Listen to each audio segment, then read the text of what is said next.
విశాఖలో కేంద్ర మంత్రి పర్యటన, రోజ్గార్ మేళా ప్రారంభం.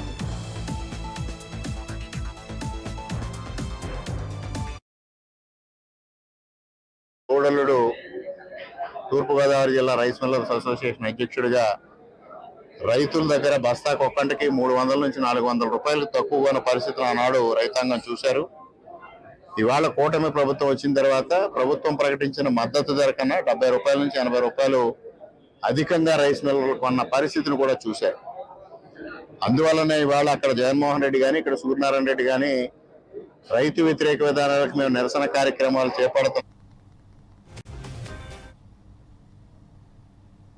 రక్షిత్ డ్రగ్స్ అనేటువంటి ప్రైవేట్ లిమిటెడ్ లో జరిగినటువంటి ఏదైతే వాయువులు విడుదల అయిందో హైడ్రోజన్ సల్ఫైడ్ అనేటువంటి వాయువులు విడుదల అవడం వల్ల ఇద్దరు కార్మికులు అస్వస్థకు గురయ్యారు. ఇద్దరు కార్మికులు కూడా ఒరిస్సా రాష్ట్రానికి చెందినటువంటి కార్మికులు. వీళ్ళిద్దరినీ కూడా విశాఖపట్నంలో ఉన్నటువంటి ఒక ప్రైవేట్ ఆసుపత్రికి తరలించి చికిత్స చేస్తా ఉన్నారు. నిత్యం ప్రమాదాలకు నిలయంగా మారుతా ఉంది. అధికార యంత్రాంగం ఎప్పటికప్పుడే విచారణల పేరుతో కాలయాపన చేస్తున్నారు తప్ప ఏదైనా ఒక నివేదిక ఆధారంగా యాజమాన్యాలని ప్రశ్నించడం కానీ దాన్ని అందించాలి. జరిగినటువంటి ఘటన మీద సమగ్రమైన విచారణ చేయాలని pharma city staff and workers union CITU demand చేస్తా ఉంది. అలాగే వలస కార్మికులు అనేక మంది అభయం స్వభయం తెలియలేనటువంటి కాంట్రాక్ట్ కార్మికులు తీవ్రమైన అస్వస్థకు గురవడం, కొంత రక్షిత్ డ్రగ్స్ అనేటువంటి ప్రైవేట్ లిమిటెడ్ లో జరిగినటువంటి ఏదైతే వాయువులు విడుదల అయిందో హైడ్రోజన్ సల్ఫైడ్ అనేటువంటి వాయువులు విడుదల అవడం వల్ల ఇద్దరు కార్మికులు అస్వస్థకు గురయ్యారు. ఇద్దరు కార్మికులు కూడా ఒరిస్సా.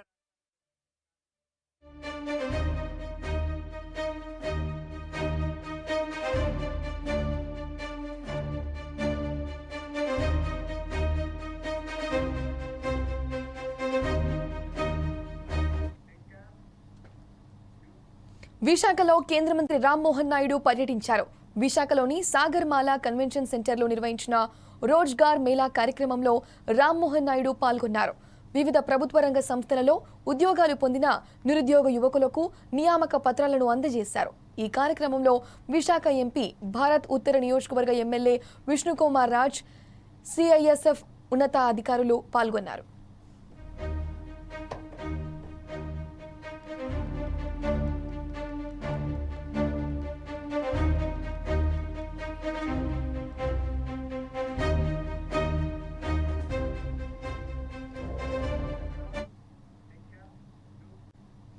మీ ఇంటికి మీ ఎమ్మెల్యే కార్యక్రమంలో భాగంగా ఎమ్మెల్యే దగ్గుపాటి నగరంలోని 23వ డివిజన్లో పర్యటించారు.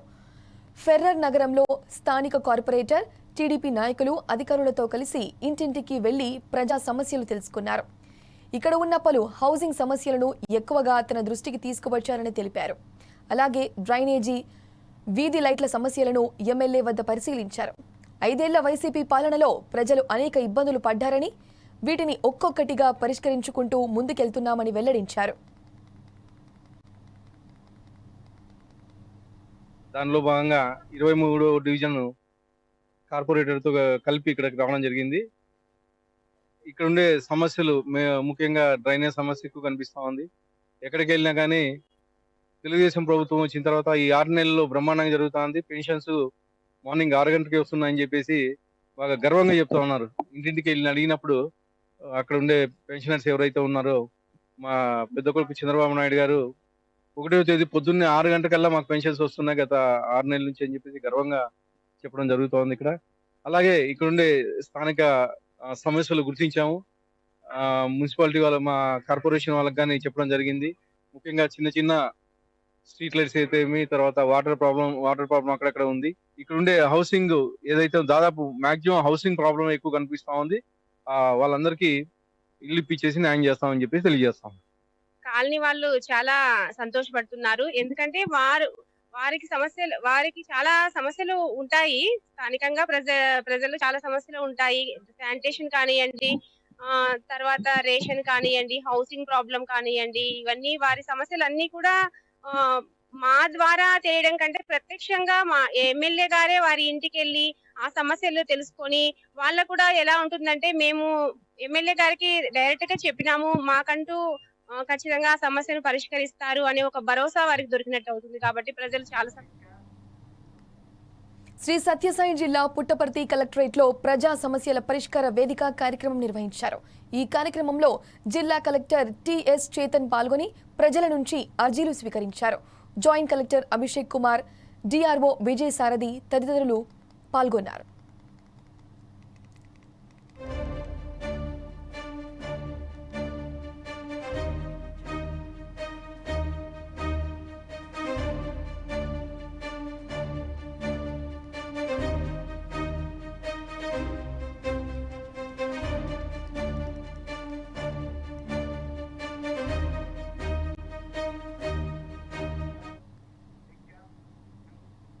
సంధ్యా థియేటర్ ఘటనపై హైదరాబాద్ సిపి సివి ఆనంద్ స్పందించారు.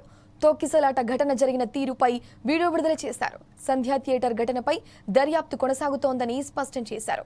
ఇదే సమయంలో బౌన్సర్లకు సివి ఆనంద్ సీరియస్ వార్నింగ్ ఇచ్చారు. సామాన్య ప్రజలపై దాడులు సహకరించబోమని, బౌన్సర్ల పేరుతో చట్టాన్ని చేతుల్లోకి తీసుకుంటే వారిపై నిర్వాహకులపై కఠిన చర్యలు తీసుకుంటామని హెచ్చరించారు. ఈ బౌన్సర్ సప్లై చేసే ఏజెన్సీస్ ఎవరైతే ఉన్నారో వారికి నేను వార్నింగ్ ఇస్తున్నాను. మీరు జాగ్రత్తగా ఉండండి. నెక్స్ట్ టైం నుండి ఈ బౌన్సర్స్ ఎక్కడైనా మిస్బిహేవ్ చేసినా, పోలీస్ ఆఫీసర్స్ యూనిఫామ్లో ఉన్నప్పుడు వారిని ముట్టుకున్నా వారిని వదిలేది ప్రసక్తే ఉండదు. ఏ విధంగా అయితే తోసేశారో పోలీస్ ఆఫీసర్స్ని మీరు చూశారు కదా వీడియోస్లో. పబ్లిక్ని తోసేశారు. వాళ్ళే గేట్స్ ఓపెన్ చేస్తున్నారు, వాళ్ళే క్లోజ్ చేస్తున్నారు, వాళ్ళే అన్నీ చేస్తున్నారు అక్కడ. సో ఈ విధంగా వ్యవహరిస్తే మళ్ళీ లా అండ్ ఆర్డర్ పోలీస్ ఏం చేస్తుందండి? It's becoming a challenge. So ఇప్పటి నుండి విఐపీస్, వివిఐపీస్ ఎవరైనా కానివ్వండి, పూర్తి బాధ్యత వారిదే ఉంటుంది. వారి బౌన్సర్స్ ఏ విధంగా వ్యవహరిస్తారు పూర్తి బాధ్యత వారిదే ఉంటుంది. బౌన్సర్స్ సప్లై చేసే ఏజెన్సీస్దే ఉంటుంది.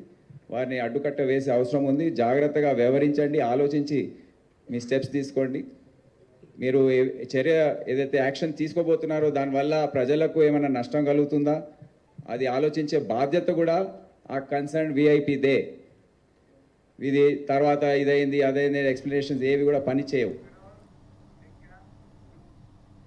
అనంతపురంలోని పోలీస్ పరేడ్ మైదానంలో జిల్లా పోలీస్ స్పోర్ట్స్ గేమ్స్ మీట్ జిల్లా ఎస్పీ జగదీష్ ప్రారంభించారు.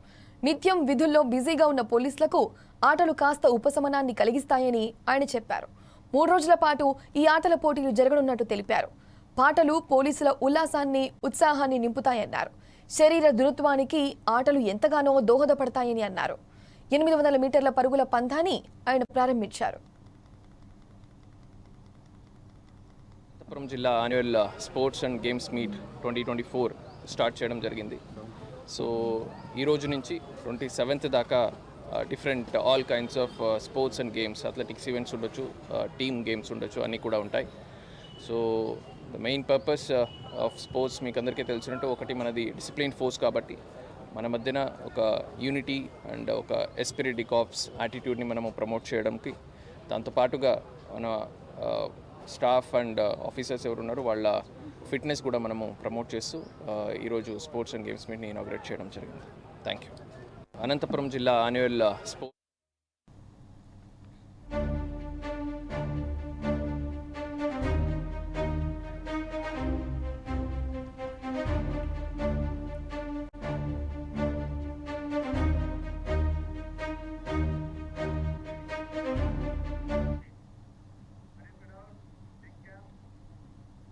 హైదరాబాద్ ఉస్మానియా యూనివర్సిటీ ఆర్ట్స్ కళాశాల వద్ద ఓయూ జేఏసీ నాయకులు సమీక్ష సమావేశం నిర్వహించారు. పుష్ప సినిమా చూడడానికి వచ్చిన రేవతి చనిపోవడం చాలా బాధాకరమని ఓయూ జేఏసీ అధ్యక్షుడు గడ్డం శ్రీరామ్ అన్నారు. రేవతి కుటుంబానికి 25 కోట్ల రూపాయలను ఎక్స్ గ్రేషియా ప్రకటించాలని పుష్ప యూనిట్ను డిమాండ్ చేశారు. లేని పక్షంలో ఓయూ నుండి 1500 మంది విద్యార్థులు అల్లు అర్జున్ ఇంటిని ముట్టడిస్తామని హెచ్చరించారు. నుంచి 15 మంది వచ్చిండ్రని చెప్పి ఒక కంప్లైంట్ చేసిండ్రు కదా. ఇప్పుడు మేము చెప్తున్నాం 25 కోట్ల రూపాయలు ఎక్స్గ్రేషియా గనక మీ పుష్ప సినిమా యూనిట్ నుంచి అల్లు అర్జున్ బాధ్యత తీసుకొని గనక వాళ్ళకు అప్పచెప్పకపోయినా, లేకపోతే ఎట్టి పరిస్థితుల్లో విద్యార్థి చేసి వదులుకోదు. 1500 మందితో మీ ఇల్లు ముట్టడిస్తాం, ధ్వంసం చేస్తాం. ప్రభుత్వానికి, ప్రజలకు, అందరికీ మీరు జవాబుదారీగా బతకాలా. హీరో అంటే స్క్రీన్ పైన హీరో కాదు, నిజమైన హీరోలుగా బతికే విధంగా మీకు మేము నేర్పించి వదిలేస్తాం. అప్పటి వరకు మిమ్మల్ని విడిచిపెట్టమని ఈ సందర్భంగా తెలియజేస్తున్నాం. ఏమో వాళ్ళందరూ కలిసి వచ్చి మిమ్మల్ని కాకాపడతారు. కాకాపడితే మీరు దాని మీద మీరు అసెంబ్లీ చేసిన మాట వెనక్కి తీసుకోవద్దు. ఖచ్చితంగా బెనిఫిట్ షోల విషయంలో, అలాగే బెనిఫిట్ షోల విషయంలో ఫ్రీ రిలీజ్ పెట్టినప్పుడు ఇచ్చేటటువంటి ప్రతి దాంట్లో టికెట్లు ఎక్కువ అమ్ముకోమన్న ప్రతి దాంట్లో కూడా 60% అమౌంట్ ఫస్ట్ ప్రభుత్వానికి కట్టాలా ట్యాక్స్ రూపంలో. అలా అయితేనే వాటిని అలౌ చేయాలా.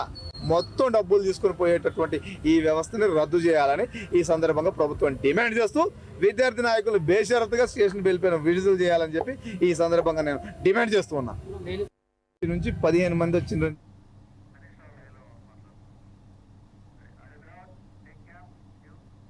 మెదక్ నుండి హరీష్ రావు మాట్లాడుతున్నారు. ఆ లైవ్ చూద్దాం. కాంగ్రెస్ మోసం చేస్తుంది అని కేసీఆర్ గారు ఆ రోజే చెప్పారు.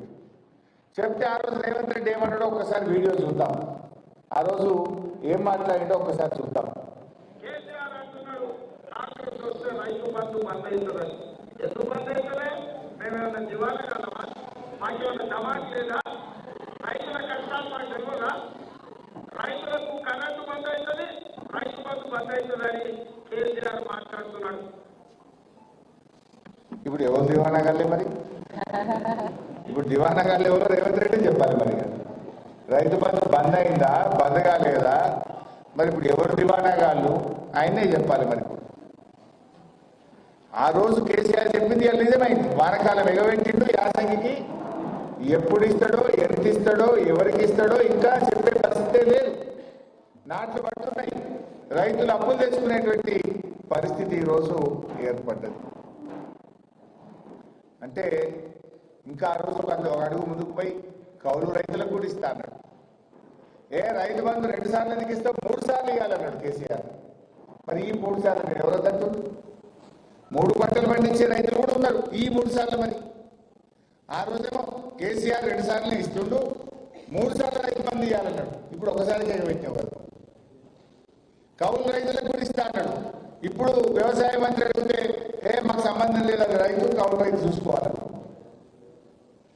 ఏంది అసలు నీ ప్రభుత్వంలో నీదో మాట, నీ మంత్రిదో మాట, ఒకరికొకరికి సంబంధం లేదు, ఒకరికొకరికి కోఆర్డినేషన్ లేదు. కౌలు రైతులకు ఇస్తాను ముఖ్యమంత్రి అంటాడు, వ్యవసాయ మంత్రి ఏం మాకు సంబంధం లేదు, వాళ్ళే చూసుకోవాలి, రైతు కౌలు రైతు అంటాడు. ఎవరిని నమ్మాలి? వ్యవసాయ కూలీలకు 12,000 ఇస్తా అన్నారు. అవి ఇంతవరకు స్టార్ట్ కాలేదు. బడ్జెట్లో పెట్టిండ్రు, ఇంతవరకు వ్యవసాయ కూలీలకు ఇవ్వలేదు. ఇప్పుడు దాంట్లో కోతలు పెట్టు. వ్యవసాయ కూలీలు అంటే ఎవరట? ఎవరైతే పొలంలో నాట్లకు వస్తారో, కూలికి వస్తారో వాళ్ళందరూ వ్యవసాయ కూలీలే కదా. అట్లా కాదట. నీ గుంట భూమి కూడా నీకు ఇయ్యాడట. నువ్వు ఉపాధి హామీ పనికి పోతేనే ఇస్తారట. దాంట్లో అన్ని కూలీలు కోతలు పెట్టే పని చేస్తున్నాడు. 5 గుంటలో గుంట భూమి, 2 గంటల భూమి ఉంటే ఆయన భూమి ఉన్నట్ట. ఆ భూమితో ఆయన పంట పంటది బాగుపడ్డా? ఎకరంలో భూమి ఉన్న వాళ్ళందరినీ కూడా వ్యవసాయ కూలీలుగానే గుర్తించాలని బీఆర్ఎస్ పార్టీ డిమాండ్ చేస్తుంది. కొంతమందికి అర్ధెకరమో 1/2 ఎకరమో ఉంటుంది, కానీ రాళ్ళు, రవ్వలు, గుట్టలు పంట పంటది. అట్లా 2 ఎకరాలు ఉన్న పంట పంటది. మరి వాళ్ళని కూడా నువ్వు ఇలా రైతుల కింద వాళ్ళకి ఎగబెడతావా?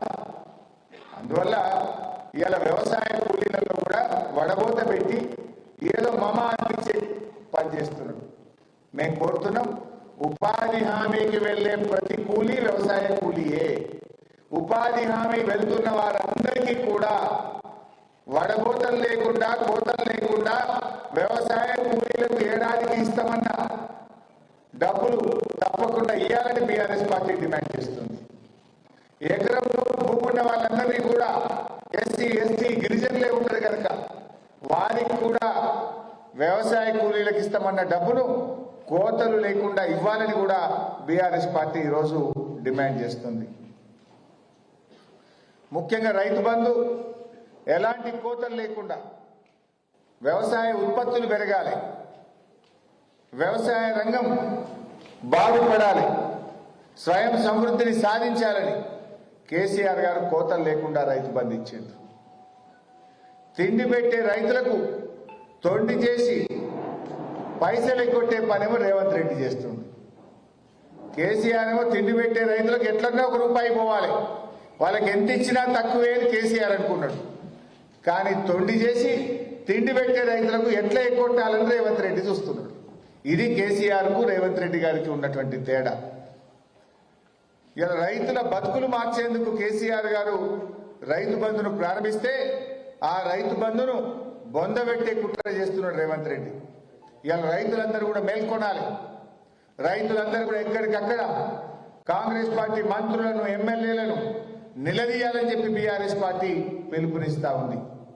ఆ ఊర్లలో ఉండే కాంగ్రెస్ నాయకులను, మండలాల్లో ఉండే కాంగ్రెస్ నాయకులను, పెద్ద పెద్ద కార్లు వేసుకొని వచ్చే కాంగ్రెస్ నాయకులను ఎక్కడికక్కడ నిలదీయాలి. వానకాలం రైతు బంధు, యాసంగి రైతు బంధు 15,000 ప్రతి రైతుకు చెప్పిన మాట ప్రకారంగా ఇచ్చే విధంగా ప్రశ్నించాలని కూడా బీఆర్ఎస్ పార్టీ ఈరోజు పిలుపునిస్తా ఉంది. ఎందుకంటే కేసీఆర్ గారు 2 ఏళ్లు కరోనా వచ్చిన రైతు బంధు ఆపలే కదా. 11 విడతల్లో 73,000 కోట్ల రూపాయలు ఇచ్చిన మాట ప్రకారంగా రైతు బంధునిచ్చి రైతుల పట్ల తన ప్రేమను చాటుకున్నది కేసీఆర్. కానీ రైతు బంధును బొందబెట్టి రైతుల ఉసురు పోసుకున్నాడు రేవంత్ రెడ్డి. ఇవాళ దుఃఖిదుండే రైతు దుఃఖం తీర్చిన నాయకుడు కేసీఆర్ అయితే రైతు బంధు ఎగ్గొట్టి రైతును దుఃఖంలో పెడుతున్నది రేవంత్ రెడ్డి. ఇవాళ రైతులు కూడా ఆలోచించాలి. ఏ ఒక్క హామీ అమలు చేయలేదు. రుణమాఫీ ఏమన్నాడు? నేను అసెంబ్లీ అయిపోయింది అంటుడు. అయినా అదే ఇలా కానోళ్ళు ఉన్నారా? ఎవరైనా ఇలా ఉన్నారా? మా ప్రెస్ వాళ్ళకి అయింది అందరికీ. నీకు కాలేదు, మీకు అయిందా పైసా? కాలేదు. మీకు కానోళ్ళు ఉన్నారా ప్రెస్లో? మీకు కూడా కాలేదు. నేనేమన్నాడు? అసెంబ్లీ అయిపోయింది రుణమాఫీ అంటూ అయ్యిపోయింది అంటుండే. నేను అన్న మరి రేవంత్ రెడ్డి పోదాం బాగా గన్మెన్ లేకుండా పోదాం అంటున్నావు కదా. మరి మా మెదక్కు ఇప్పుడు 25 తారీఖు నాడు మెదక్కి వస్తుండు. రేపు ముఖ్యమంత్రి గారికి నేను స్వాగతం పలుకుతున్నా. సరే, అమ్మవారి మీద ఒట్టు పెట్టినావు, మాట తప్పినావు. మెదక్ చర్చి మీద ఒట్టు పెట్టినావు, మాట తప్పినావు. ప్రాయశ్చిత్తం చేసుకో. అమ్మవారు చాలా పవర్ఫుల్, ఏడుపాయల అమ్మవారు. ఆ ఏడుపాయల అమ్మవారి దగ్గర ముక్కు నేలకు రాసి చెంపలేసుకొని అమ్మవారు నీ మీద ఒట్టు పెట్టి మాట తప్పినా నన్ను క్షమించు అని ఆ అమ్మవారిని వేడుకో. మెదక్ చర్చ్ ఘనమైన చర్చ్, ఏషియాలోనే 2వ పెద్ద చర్చ్. ఆ యేసుక్రీస్తు మీద ఒట్టు పెట్టి మాట తప్పినవు. ఆడ కూడా ప్రాయశ్చిత్తం చేసుకో యేసుక్రీస్తు దగ్గర. విశాఖపట్నం సింహాచలం ధనుర్మాసం సందర్భంగా శ్రీ స్వామివారి సన్నిధిలో అమ్మవారి తిరువీధి మహోత్సవాలు ప్రారంభమయ్యాయి. ఆలయ స్థానాచార్యులు టిపి రాజగోపాల్ ఆధ్వర్యంలో అర్చక స్వాములు, వేద పండితులు అమ్మవారి సేవ అత్యంత వైభవంగా నిర్వహించారు.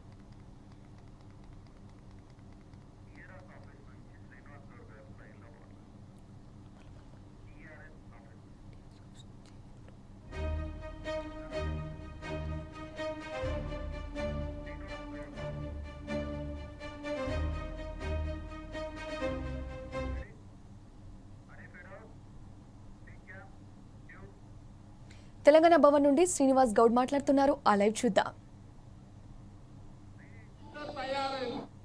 50 లక్షల గేదెలు ఉండాలి అంటే 10 లక్షల గేదెలు పాలిచ్చేటుంటే 4 గేదెలు ఉంటే 1 పాలిస్తుంది.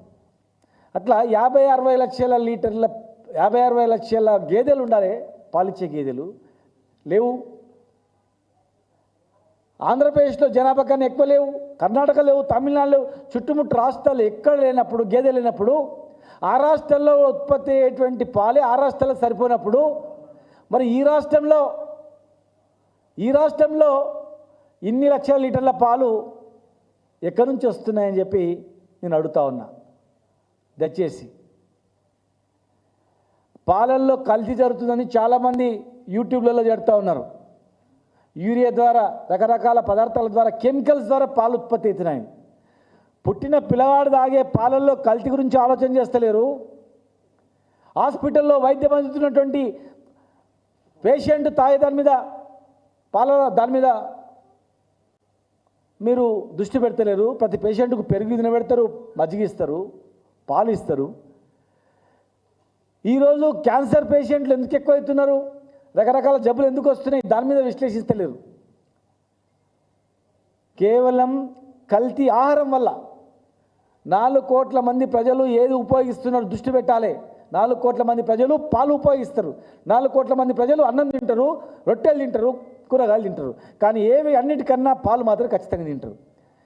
పాలలో జరుగుతున్న కల్తీ మీద దృష్టి పెట్టకుండా, 4 కోట్ల మంది ప్రజలు తాగే పాలలో దృష్టి పెట్టకుండా కేవలం 20-30 లక్షల మంది తాగేటువంటి కళ్ళు మీదనే దృష్టి పెట్టి ఈ నార్కోటిక్ డ్రగ్స్ దాడులు చేస్తూ ఇలా వేధింపులు చేస్తున్నారంటే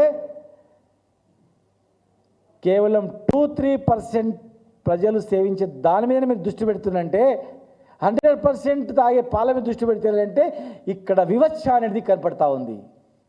ఇక్కడ వేధింపులు ఎందుకు అనేది కూడా ప్రజలకు అర్థమవుతూ ఉంది. మీడియా ద్వారా అక్కడక్కడ అసత్య ప్రచారాలు చేసి దాడులు చేయడం అనేది సమంజసం కాదు. మేము ఇచ్చిన హామీలు నెరవేర్చని మేము అడుగుతూ ఉన్నాం. దాన్ని దృష్టి మళ్లించడానికి ఈ గౌళ్ళు వీళ్ళు వాళ్ళ హామీలు అడగొద్దని చెప్పి మీరు మాట్లాడుతూ ఉన్నారు. మీరు ఎలక్షన్లప్పుడు ఏం చెప్పారు? 5 లక్షల ఎక్స్గ్రేషియా 10 లక్షలు ఇస్తామన్నారు. మరి 10 లక్షలు ఇచ్చారా? ఎలక్షన్ల కన్నా ముందు సర్వాయి పాపన్న పేరు జనగాం జిల్లాకు పెడతామన్నారు. ₹1 ఖర్చు కాంది పెట్టారా? వికలాంగులైనా కానీ 10 లక్షలు ఇస్తామన్నారు, ఇచ్చారా? వైన్ షాపులలో మేము 15% రిజర్వేషన్ ఇస్తే 20% రిజర్వేషన్ ఇస్తామని చెప్పారు. ఈ దేశంలో ఎవరు చేయనటువంటిది మేము చేసినాం. మరి 20% రిజర్వేషన్ మీరు ఇచ్చినారా? మేము 2 సంవత్సరాలు కష్టపడి సేఫ్టీ మోకులు తయారు చేపిస్తే పల్లె రవికుమార్ గారు కూడా చైర్మన్ ఉన్నారు. వారు 6 నిమిషాలు కష్టపడి సేఫ్టీ మోకులను తయారు చేపిస్తే మేము తయారు చేసిన సేఫ్టీ మోకులకు కాటమయ్య మోకులను పేరు పెట్టి మీరు అవే మోకులు ఇచ్చేసి మేము సేఫ్టీ మోకులు ఇచ్చినామని చెప్తున్నారు. అవి ఏ రోజు ప్రారంభమైనవి, ఏ సంవత్సరం తయారు చేయించినాము, ఎక్కడ సర్టిఫికేట్ తీసుకొచ్చినాము, ఏ ప్రభుత్వ హాయంలో జరిగిందనేది కనీసం చెప్పిర్రా? ఇచ్చేటప్పుడు ఎలక్షన్ కోడ్ ఉందని మేము ఇవ్వలేకపోయినాం. ఆఫ్టర్ ఎలక్షన్ తర్వాత మీరు పేరు మీద ఇచ్చారు, మేము ఇచ్చినామని చెప్తున్నారు. ఆ సేఫ్టీ మోకులు ఇచ్చే రోజు ముఖ్యమంత్రి గారు ఈ సంవత్సర కాలంలో, ఈ గవర్నమెంట్ వచ్చిన కాలంలో పాత బకాయిలు మేము ఒకటే రోజు 12 కోట్లు ఇచ్చినాం, మొత్తం క్లియర్ చేసినాం. ఈ సంవత్సర కాలంలో చనిపోయినటువంటి కార్మికులకు ఇచ్చేటువంటి 5.5 కోట్లు ఇదే రోజు విడుదల చేస్తామన్నారు. ఈ రోజుకి అవి 8 కోట్లైనవి. ₹1 విడుదల చేయలేదు. చెట్ల మీద నిలబెట్టి గంటలు నిలబెట్టి కింద నుంచి అపహాస్యం చేస్తూ మాట్లాడినరు. సెల్ఫ్ రెస్పెక్ట్ దెబ్బతినేటట్టు అయినా కూడా మేము మాట్లాడలేదు. సరే ఏమో చేస్తాడు గౌడ్లకని చేస్తారు కదా అని చెప్పేసి 5-10 సంవత్సరాల్లో మేము మూసేసిన దుకాణం, హైదరాబాద్లో మూసేసిన దుకాణాలు మేము తెరిపిస్తే ఇవాళ మీరు కాలు పెట్టగానే హైదరాబాద్ దుకాణాలన్నీ కూడా బంద్ చేసేసారు. చాలా దుకాణాలు బంద్ చేస్తూ ఉన్నారు. కొత్తగా మీరు మంత్రి గారు స్టే ఇచ్చి వాళ్ళకు స్వేచ్ఛగా నడుపుకునేట్టు ఏర్పాటు చేయొచ్చు.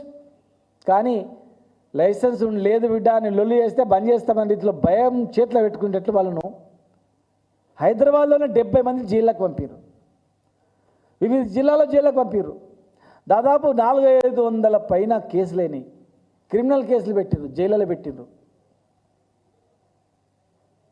నార్కోటిక్ డ్రగ్స్ పేరు మీద ఇక్కడ కామారెడ్డిలో 3rd డిగ్రీ ఉపయోగించారు, నిజామాబాద్లో 3rd డిగ్రీ ఉపయోగించారు. మన సిద్దిపేటలో శాంపిల్ తీసుకుపోయి బిడ్డ మేము లోపలేసాలని భయపెట్టి. ములుగు జిల్లా మేడారం సమీప అటవీ ప్రాంతంలో పెద్ద పులి సంచారం కలకలం రేపుతోంది. లవ్వాలలో పులి కదలికలు స్థానిక ఆదివాసీలు గుర్తించారు. అటవీ శాఖ అధికారులకు సమాచారం తెలియజేశారు. ఈ ప్రాంతంలో 2 రోజులుగా పులి సంచరిస్తోందని పులి పాదముద్రలు గుర్తించిన అధికారులు తెలిపారు. లవ్వాల, కోడిశాల, లింగాల గ్రామాల ప్రజలు అడవుల్లోకి వెళ్లవద్దని హెచ్చరిక జారీ చేశారు.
BJP state general secretary Venkateswarlu మాట్లాడుతున్నారు. ఆ లైవ్ చూద్దాం. మూడవది, అన్ని జిల్లా కేంద్రాలలో కూడా ఫోటో ఎగ్జిబిషన్ని ఏర్పాటు చేయడం, అన్ని జిల్లా కేంద్రాల్లో వారికి సంబంధించినటువంటి కవితలను, కవితా సంపుటిని, వారి దేశానికి చేసినటువంటి సేవలని కొనియాడుతూ ఒక మీటింగ్ను కూడా ఏర్పాటు చేయాలని చెప్పేసి జిల్లా కేంద్రాలలో నిర్ణయం చేయడం జరిగింది. వీటితో పాటుగా మండల కేంద్రాల్లో, జిల్లా కేంద్రాల్లో ప్రతి జిల్లా కేంద్రంలో బ్లడ్ డొనేషన్ క్యాంపు ఖచ్చితంగా యువమోర్చా ఆధ్వర్యంలో చేయాలనేటువంటిది నిర్ణయం చేసినాం. దీంతో పాటుగా మండలాలలో వివిధ రకాలైనటువంటి సేవా కార్యక్రమాలు, స్వచ్ఛ భారత్ కార్యక్రమం, దీంతో పాటుగా హాస్పిటల్స్లో పేద రోగులకు పండ్లు పంచడం, తర్వాత స్ట్రీట్ అంటే వీధులలో పేదవాళ్ళు ఉన్న వాళ్ళకు చలికాలం దుప్పట్లు, రకరకాల సర్వీస్ కార్యక్రమాలని చేయాలని చెప్పేసి నిర్ణయం చేయడం జరిగింది. దీంతో పాటుగా హైదరాబాద్లో ముఖ్యంగా 11 గంటలకు స్టేట్ ఆఫీస్లో బ్లడ్ డొనేషన్ క్యాంపు, 100 సంవత్సరాలు కాబట్టి 100 మందితోటి బ్లడ్ డొనేషన్ చేయించాలని చెప్పేసి నిర్ణయం చేయడం. తర్వాత 3 గంటలకు గౌరవ అంబేద్కర్ విగ్రహం నుంచి స్టేట్ ఆఫీస్ వరకు శోభయాత్రను కూడా చేయాలని చెప్పేసి నిర్ణయం చేయడం జరిగింది. తర్వాత సాయంత్రం 4 గంటలకి బీజేపీ ప్రాంత కార్యాలయంలో ఒక సమావేశాన్ని ఏర్పాటు చేసి వారి యొక్క కవితలు అవన్నిటిని కూడా పబ్లిక్లోకి వెళ్ళేటట్టుగా చేయాలనేటువంటిది కార్యక్రమాన్ని యోజన చేయడం జరిగింది. దీనికి సంబంధించినటువంటి విషయం 25వ తారీఖు వరకు. దాని తర్వాత కార్యక్రమాలన్నీ కూడా సంవత్సరం అంతా చేయాల్సినవి ఇంకా కొన్ని కార్యక్రమాలు యోజన చేస్తా ఉన్నారు. అవన్నిటిని కూడా తర్వాత మీ ముందు ఉంచే ప్రయత్నం చేస్తాం. అందరికీ నమస్కారం.